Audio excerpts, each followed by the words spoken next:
जी sorry, extremely sorry. Join करना शुभ। देखिए, दो तरह के सूट होते हैं। एक इंटरव्यू मैंने दिया और सुनिएगा इस बात को ध्यान से।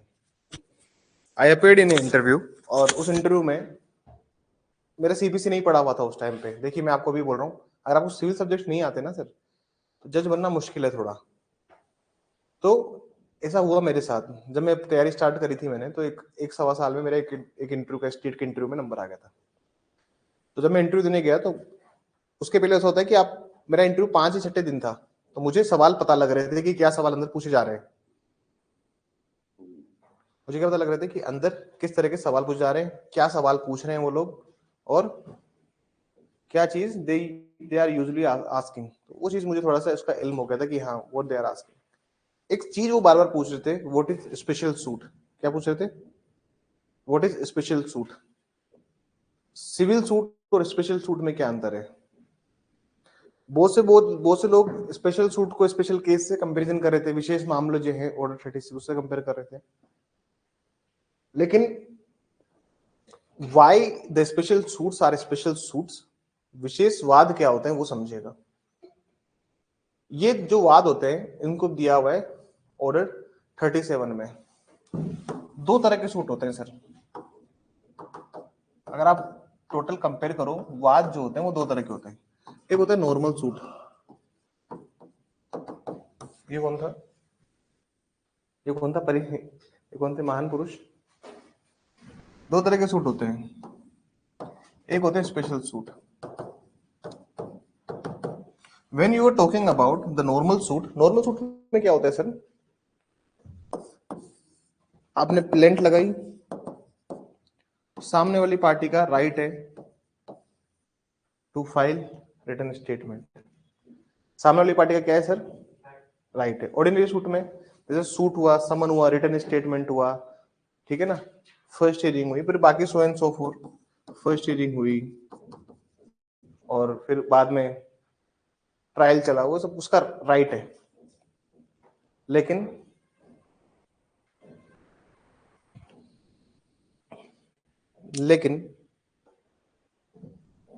ऑर्डर 37 के जो सूट्स होते हैं, इसके अंदर अगर आपका क्लेम स्ट्रांग है, कौन से के लिए? मनी क्लेम के लिए। किसके लिए? पैसे का कोई सूट है, आपका क्लेम स्ट्रांग है, आप समरी प्रोसीजर में लेके आए उसको, संक्षिप्त प्रक्रिया में आप उसको लेके आए समरी सूट करने के लिए। आप संक्षिप्त वाद लेके आते हो, संक्षिप्त सूट, यहाँ पे आप समरी सूट लेके आते हो। और इसमें क्या होता है, जब आपने यहाँ पे आपने प्लेंट लगाई और प्लेंट में आपने लिखा कि मैंने ये सूट ऑर्डर 37 में फाइल किया है। क्या लिखा आपने? कि I have instituted this suit in order 37। एक बार पढ़िए आप ऑर्डर 37 रूल 1।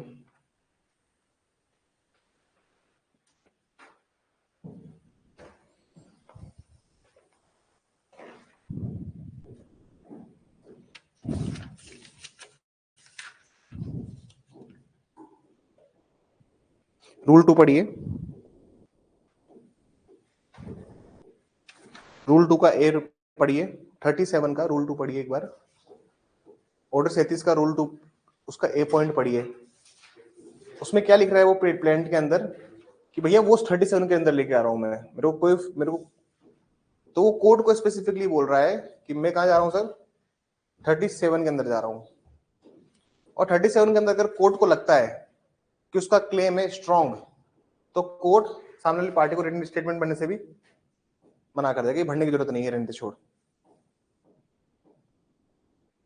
पार्टी को लगानी पड़ती है कि एक एप्लीकेशन। क्या लगानी पड़ती है भैया? जो प्रतिवादी है आपका, जो डिफेंडेंट है आपका, he have to file a certain application before the court। उसको एप्लीकेशन लगानी पड़ती है, उसको बोलते हैं लीव टू डिफेंड। क्या बोलते हैं इसको? कहा जाता है लीव टू डिफेंड की एप्लीकेशन। भाई, मेरे को प्रतिरक्षा करने के लिए आप प्लीज मंजूरी प्रदान करें, मुझे इस केस में डिफेंड करना है खुद को। समझ में आई? अगर कोर्ट मंजूरी दे देगा लीव टू डिफेंड की, तो ये सूट बन जाएगा वापस से नॉर्मल सूट। समझ में आई? एक लीव टू डिफेंड की उसको एप्लीकेशन फाइल करनी पड़ेगी डिफेंडेंट को। ये बात समझिए दोबारा। सर प्लेंट में उसने लिख दिया कि मैं 37 के अंदर है और बहुत स्ट्रॉन्ग प्लॉजिबल ग्राउंड है, उसके पास बहुत ही महत्वपूर्ण आधार है, तो ऐसा ग्राउंड है जिसपे कोर्ट को देखते लग रहा है कि यार ये तो बिल्कुल ही, उसने सूट फाइल किया है। सामने वाली पार्टी ने लीव टू डिफेंड के लिए समय मांगा है। सर मेरे को इस वाद के लिए मुझे प्लीज इस वाद के लिए आप मुझे डिफेंस करने के लिए परमिशन दो। तो प्रतिरक्षा के लिए मंजूरी मांगी उसने कि मेरे को डिफेंस करना है सूट को, तो लीव टू डिफेंड की एप्लीकेशन फाइल हुई है सर। अब बाकी सूट में, नॉर्मल सूट में और स्पेशल सूट में क्या अंतर होता है कि बाकी जगह तो सर आपके पास एक राइट होता है, इन सूट्स में तो आपके पास एक अधिकार है। नॉर्मल सूट में तो आपके पास में डिफेंस करने का अधिकार है, बचाव प्रतिरक्षा करने का अधिकार है, लेकिन जो समरी सूट वाले मैटर्स होते हैं इनमें you have no right, there is no right. तो मतलब कोर्ट को बहुत एक्सेसिव पावर है डिसाइड करने की कि किस सूट को हम स्पेशल सूट माने और किस सूट को स्पेशल सूट नहीं माने। बात समझ में आई? यहां तक समझ में आया कि ऑर्डर 37 क्यों अलग है? Are you getting my point कि why order 37 is different from some other suit? एक सामान्यवाद से विशेषवाद अलग क्यों है? ये सवाल सर वो सबसे पूछ रहे थे, मुझसे भी पूछा, और मैं 4-5 दिन की मेहनत के बावजूद भी इसका आंसर नहीं पता लगा पाया, क्योंकि मेरे आसपास जो भी लोग थे वो सभी इंटरव्यू दे रहे थे, मेरे मित्र कभी कोई था नहीं, और जो थे उनको इसका आंसर पता नहीं था। तो ultimately I failed in that interview. तो कुछ ऐसा रहा फलसफा। लेकिन कोर्ट को पावर होती है सर, बहुत सारे केस लॉज है जो कोर्ट की पावर्स पर रेस्ट्रिक्शंस लगाते हैं। क्या करते हैं सर? कोर्ट की इन शक्तियों पर रोक लगाते हैं। जैसे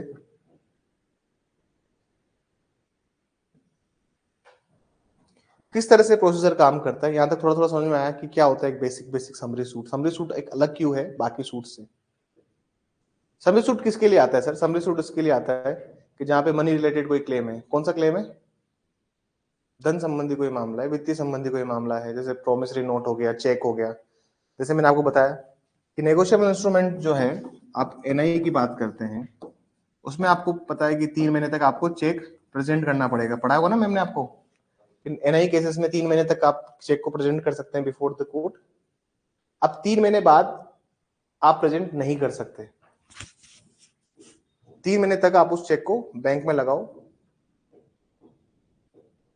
3 महीने तक आपने, अगर आपको चेक आपने बैंक में नहीं लगाया और बाद में अगर आप लगाते हो, मान लीजिए 3 महीने बाद आपने बैंक में लगाते हो और पता लगता है कि उसके अकाउंट में तो वैसे पैसा नहीं है, जो चेक है आपके पास, समय तो निकल चुका है उनका, तो कहां जाओगे फिर? आप आते हो फिर ऑर्डर 37 में।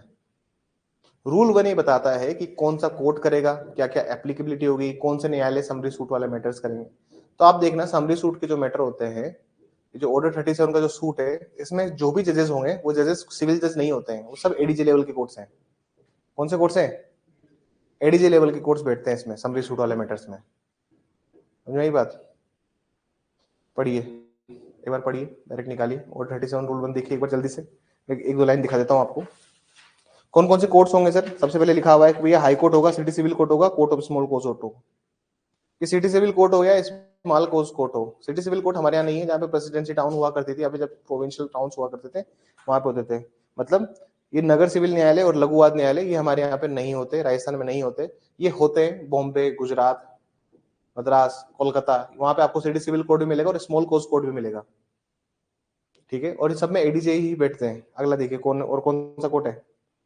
Other courts.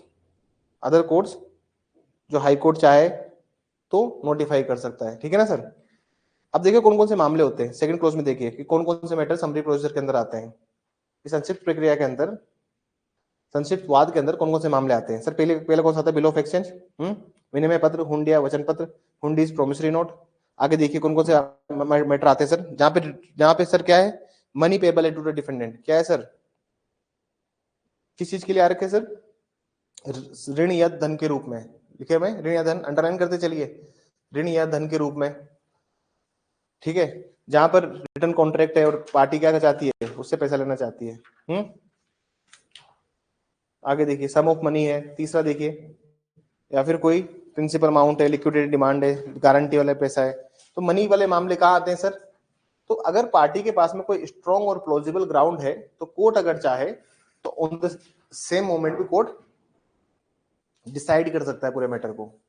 ये बात समझ में आई आपको? इसका उद्देश्य ये है सर, इस प्रोविजन का, ऑर्डर 37 का उद्देश्य है एक समय बचे न्यायालय का। न्यायालय का क्या बचे? समय बचे। जब साफ साफ दिख रहा है क्लेम है, साफ दिख रहा है चेक तो नहीं इशू किया है, चेक दे रहा है, तो फिर कोर्ट समय क्यों लेगा? इसका प्रोसीजर क्या होता है समझेंगे, समझने की कोशिश कीजिएगा। इसका प्रोसेस क्या होता है? समरी सूट का प्रोसीजर देखिए, सिविल का तो हमने बहुत बार लिख लिया, इसका पूरा प्रोसीजर लिख लीजिए, समरी का प्रोसीजर लिख लीजिए, आधे यही से सवाल आते हैं।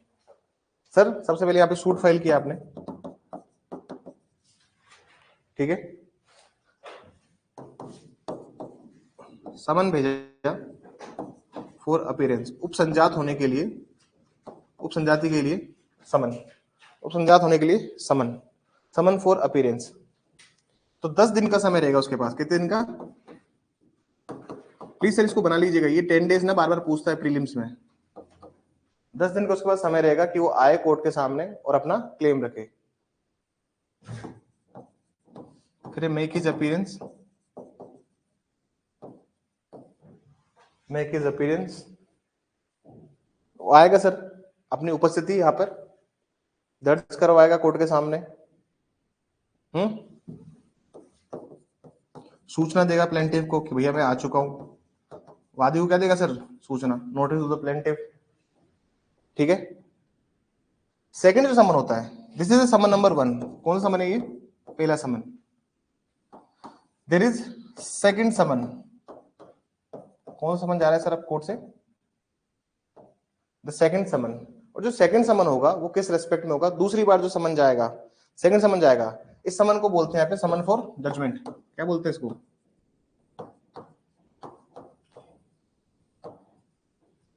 समन फॉर जजमेंट। इस समन फॉर जजमेंट जब से होगा उसके तामील से इसके पास में 10 दिन है। कितने दिन है सर? फिर से 10 दिन है कि वो आए और यहाँ पे लीव टू डिफेंड, न्यायालय के समक्ष लीव टू डिफेंड लगाए, ठीक है सर। वो न्यायालय से मांग करे, मंजूरी ले कि मुझे इस वाद का बचाव करना है, प्रतिरक्षा करनी है, तो वो वहां पे आके एक एप्लीकेशन लगाएगा कि मेरे को लीव टू डिफेंड करने का मौका दिया जाए। बात समझ में आई? इसके आगे क्या होता है सर? इसके आगे कहानी सुनिए। कोर्ट क्या करेगा सर? इस पर हियरिंग करेगा। इस पर क्या करेगा? सुनवाई। क्या इसको मौका दिया जाना चाहिए सुनवाई का? पूछेगा ना, जज साहब तो कहेंगे कि देखिए साफ साफ एविडेंसेस हैं, ये चेक आपके द्वारा साइन है, अकाउंट नंबर आपका है, बैंक आपका है, सब कुछ आपका है, ये पार्टी, आप तो शुक्र मनाओ कि ये पार्टी नेगोशिएबल के केस में नहीं गई, वरना फिर अंजाम बुरा होता है इसका। और पार्टी से पूछा कि आप क्यों नहीं गए थे, आप चाहते तो एनआई कोर्ट में चले जाते, तो पार्टी कह रही कि सर क्रिमिनल केसेस नहीं चाहता था, मैं चाहता ये जेल में जाए। रिलेशंस जो थे आज भले से पैसे के चक्कर बिगड़ गए होंगे, लेकिन मैं इसको जेल में नहीं डालना चाहता, मैं चाहता हूँ पैसा दे दे बस। हो सकता ना आदमी से चाहे कि यार जेल में नहीं जान भेजूंगा इसको, मैं अपना ही भाई लगता है दूर के रिलेशन में, लेकिन मैं क्या चाहता हूँ इससे पैसा वापस आ जाए, इसलिए मैं यहाँ पे आया हूँ। स्ट्रॉन्ग ग्राउंड था मेरे पास, मैं तो वहां पे भी केस जीत जाता। कोर्ट यहाँ पे दो काम करेगा। कोर्ट यहाँ पे क्या करेगा सर? ये जो हियरिंग हुई ना आपकी, हियरिंग के बाद दो काम कर सकता है कोर्ट यहाँ पे। पहला काम तो कोर्ट क्या करेगा वो सुनिएगा। The court can do certainly two things here. Court यहाँ पे दो काम कर सकता है। पहला काम तो ये कर सकता है कि अगर डिफेंडेंट के पास कोई ग्राउंड है, प्रतिवादी के पास कोई आधार है, तो उसको बदल देगा किसमें? नॉर्मल सूट में, एक सामान्यवाद में इसको बोल देगा कि सामान्यवाद की तरह सूट को लेके जाया जाए। दूसरा काम क्या करेगा कि भाई डिफेंडेंट के पास कोई ग्राउंड नहीं है, नो ग्राउंड, मतलब प्रतिवादी के पास कोई आधार नहीं है, नो ग्राउंड, डिफेंडेंट के पास में कोई आधार नहीं है, कोई ग्राउंड नहीं है, तो क्या करेंगे सर? वो क्या करेंगे? अरे जजमेंट दे देंगे, हाँ बस वही जजमेंट आ जाएगा, यही प्रोसीजर है सर इसका। डायग्राम समझ में आ गया होगा ना? प्लीज बना लीजिएगा इसको, और कुछ सवाल है जो हम यहाँ से सोल्व करेंगे, ये डायग्राम बना लेना, क्योंकि तुमको अगर ये सब समझ में आ जाएगा तो सेती समझ में आ जाएगा, क्योंकि हमने सिविल के तो मैंने सारे प्रोसीजर समझाइए, बाकी नॉर्मल सूट्स का तो हमने प्रोसीजर समझाइए। Summary procedure is very important topic, इसको उतना नहीं पूछा जाता, आई डोंट नो क्यों नहीं पूछा जाता, बट सर्टेनली इन फ्यूचर, आज के 2 साल 3 साल 4 साल बाद यहाँ से सवाल आएगा ऑर्डर 37 से, और ऑर्डर भी आएगा, उसका जजमेंट भी आएगा। ऑर्डर आएगा जज लाइट टू लीव, क्योंकि सर ये जो लीव टू डिफेंड लगा रहा है ये क्या है सर? एक एप्लीकेशन है, ये क्या है सर? एक एप्लीकेशन है, और एप्लीकेशन पे क्या आता है? ऑर्डर। ये एक आवेदन किया ना सर इसने कोर्ट के सामने, तो यहाँ पर ये एक एप्लीकेशन है, ये मेंस में आएगा सर, मेंस में ऑर्डर राइटिंग में आएगा, जजमेंट राइटिंग में आएगा, लेकिन आएगा, आज नहीं आएगा तो कल जरूर आएगा, लेकिन ये आएगा। तो मेरे लव कुश, मेरे कौन आएंगे? मेरे करण जो आएंगे, वैसे ही इधर भी ये सर सवाल आएगा, मैं बता रहा हूँ आपको, क्योंकि ऑर्डर 37 के ये जो लीव टू डिफेंड है ना सर, ये बहुत इंपॉर्टेंट है, और ये बाकी सूट से इसको अलग बनाता है। This question will certainly come in the examination, तुम लोग याद रखना, आरजीएस के मेंस में पूछेंगे सवाल, बस तैयार हो। अब इसका जो फॉर्मेट दिया हुआ है वो दिया हुआ है अपेंडिक्स परिशिष्ट, appendix, appendix B, appendix B परिशिष्ट बी,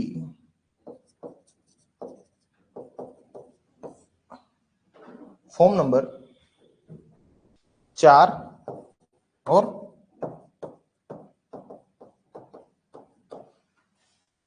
परिशिष्ट क्रमांक बी, प्रारूप संख्या 4 और 4A। ये भी पूछा जा सकता है प्री में, पेपर टफ अगर आने लग जाए ना तो बच्चे हिल जाएंगे सारे, तो पेपर आता नहीं है। जी ठीक है ना। अब क्या क्या टॉपिक्स हमें करने हैं in the next coming few classes, भाई ये एक टॉपिक है और एक 39 जो थोड़ा सा समय लेते हैं, बाकी कुछ भी ऐसा नहीं है जो समय लेता है, बाकी ऐसा कुछ भी नहीं है सीपीसी में जो समय लेता है। एक वो रेफरेंस रिव्यू रिवीजन है, उसके एक दिन आके डिफरेंसेस बता दूंगा। कह रहा हूँ ना कि संडे को 3 घंटे स्पेशल लेक्चर होगा, अटेंड कर लेना, और तुम ये अगर इस गलत फहमी में रह जाओ कि लाइव ले लेंगे रिकॉर्डेड लेंगे, तो 3-4 घंटे की क्लास तुमसे ना ली जाएगी, मैं बता दे रहा हूँ। मैं जानता हूँ मेरे बच्चों की फितरत, तुमसे कभी स्पेशल 3 घंटे के लिए कोई लेक्चर फंसा दूं मैं, तो बोलो तुम लोग ले लेना, नहीं ले पाओगे। इसलिए कह रहा हूँ संडे को आके क्लास में बैठ के लिख लेना, तो उससे कवर भी हो जाएगा, वरना तुम्हारे भरोसे अगर 3-4 घंटे का लेक्चर छोड़ दिया तो क्लास ब्रेक लगा देगी। ऐसा होता है ना, जैसे क्लोटिंग हो जाती है दिल में, है ना, वैसे हो जाएगा वो 3 घंटे का लेक्चर। इसलिए ले लेना, संडे के दिन मैं पूरा ही करा दूंगा, नेक्स्ट 7 to 10 डेज में या 12 डेज में सीपीसी का गेम ओवर कर दूंगा मैं, तुमको पता भी नहीं लगेगा। आज कौन सा लेक्चर 97 हो गया ना, हाँ तो 110 लेक्चर में खत्म कर दूंगा, 13 लेक्चर और बस। लिखिए समरी टॉपिक्स लिखिए। Which code deals with summary suit, पहला सवाल, which code deals with summary suit? संक्षिप्तवाद, संक्षिप्तवाद का विचारण किस न्यायालय में होगा, किस न्यायालय में होगा? Which code deals with summary suit, संक्षिप्तवाद का विचारण किस न्यायालय में होगा? सेकंड पॉइंट लिखिए, what matters come under summary suit, what matters come under summary suit, संक्षिप्तवाद के मामले में कौन से मामले आते हैं, संक्षिप्तवाद के मामले में कौन से मामले आते हैं?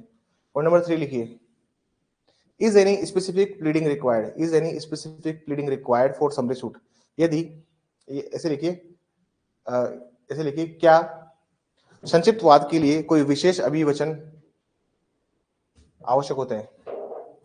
क्या संक्षिप्तवाद के लिए कोई विशेष अभिवचन आवश्यक होते हैं? Is any specific pleading required for summary suit?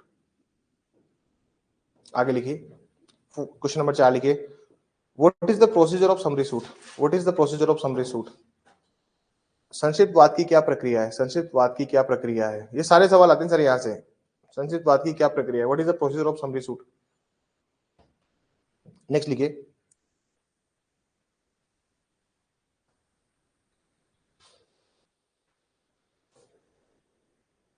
Sir ये जो 10 दिन बढ़ाया ना हमने, देखिए सर दो है, जैसे पार्टी ने लीव टू डिफेंड लगाई थी यहाँ पे 10 दिन के अंदर, देखो ना समन क्या बचा था, सेकंड समन के बाद, सेकंड समन जब भेजा तो पार्टी आई 10 दिन के अंदर उसको आना है। अब यहाँ पे जब उसने लीव टू डिफेंड लगाई तो कोर्ट चाहे तो इसी दिन भी गेम ओवर कर सकता है, इसी दिन ही कोर्ट जजमेंट भी दे सकता है। तो कोर्ट के पास में यहाँ पे दो डिस्क्रिप्शन है, एक तो डिस्क्रिप्शन है यहाँ पे कि उसको समय देना ही नहीं देना, और दूसरा डिस्क्रिप्शन क्या है उसके पास में कि उसको अलाउ करना है नहीं करना। तो 5 सवाल लिखिए।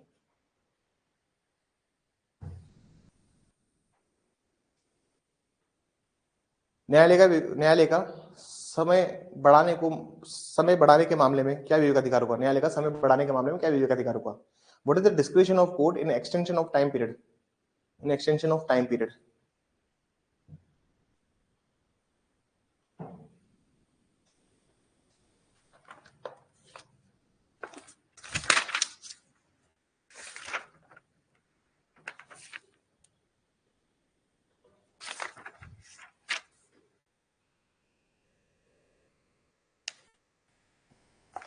आगे लिखिए।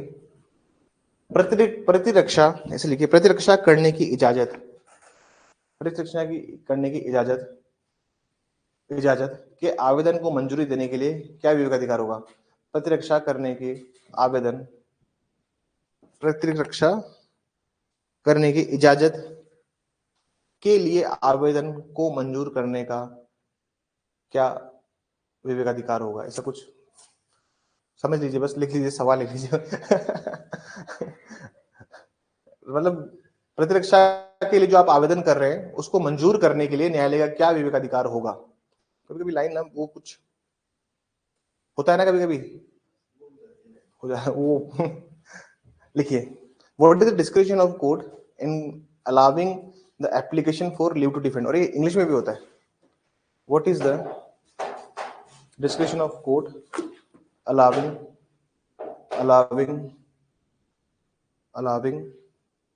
the application of leave to defend, allowing the application of leave to defend। ठीक है सर, ये सवाल है, उन सवालों का जवाब कब मिलेंगे? और जजमेंट कब आएगा इसका? कल मैं जजमेंट्स लिखाऊंगा इसमें, ठीक है ना? और कल को सवाल आ सकते नहीं होगा। कुछ प्रावधान तो ऐसे बनाओ जो थोड़े स्पीडी रेमेडी दे। आप कुछ प्रावधान तो ऐसे बनाइए जो स्पीडी रेमेडी दे। आप मान लीजिए कुछ ऐसे प्रावधान बनाना नहीं चाहते जो स्पीडी रेमेडी दे, तो उनको फायदा क्या है फिर? आप प्रोविजंस क्यों बनाते हैं? आप मुझे एक बात बताइए, लेजिस्लेचर की इंटेंशन क्या है? क्या ये पैसों के मामले जल्दी फ्री होंगे तभी तो मामले में? अरे भैया, सरकार ने वेतन आयोग लगा दिया, अब तुम कहोगे सरकार तो मूर्ख है, पैसा क्यों दे रही है? सरकार को अगर इकोनॉमी में तेजी चाहिए, सरकार चाहती है इकोनॉमी फास्ट बूस्ट हो, तो सरकार को पैसा डालना पड़ेगा। और जो सर्विस सेक्टर वाले लोग होते हैं ना, जो जिनको तनख्वाह मिलती है, ये सर्विस सेक्टर वाले लोग खर्च करते हैं पैसा। समझ में नहीं? जैसे अपने भी यहाँ संस्था में ऐसे भी बच्चे होंगे जिनके फादर गवर्नमेंट सर्वेंट हैं, अगर उनकी सैलरी कम है तो फिर वो पैसा थोड़ी डालेंगे, कैपिटल थोड़ी पुट करेंगे? आप बताओ मुझे एक बार। तो this is the prime reason कि सरकार पैसा डालती है। और ये ऑर्डर 37 भी कुछ उसी टाइप का है कि भाई जिस लोगों का पैसा फंसा हुआ है और अगर ग्राउंड इतना स्ट्रांग है तो क्यों केस में पड़ना है? फ्री करो पैसा देके। कल इसको डिस्कस करेंगे हम। और लेजिस्लेचर की इंटेंशन ये है कि स्पीडी जस्टिस हो मनी के मामलों में, तो कम से कम प्रॉपर्टी के मामलों में चलो ठीक है, वैसे केस लंबे चलते हैं, लेकिन मनी के मामले में तो आप स्पीडी जस्टिस कर पाओ, तो इसलिए ऑर्डर 37 को बनाया गया। डन? ठीक है, okay. Thank you everyone, thank you for your cooperation.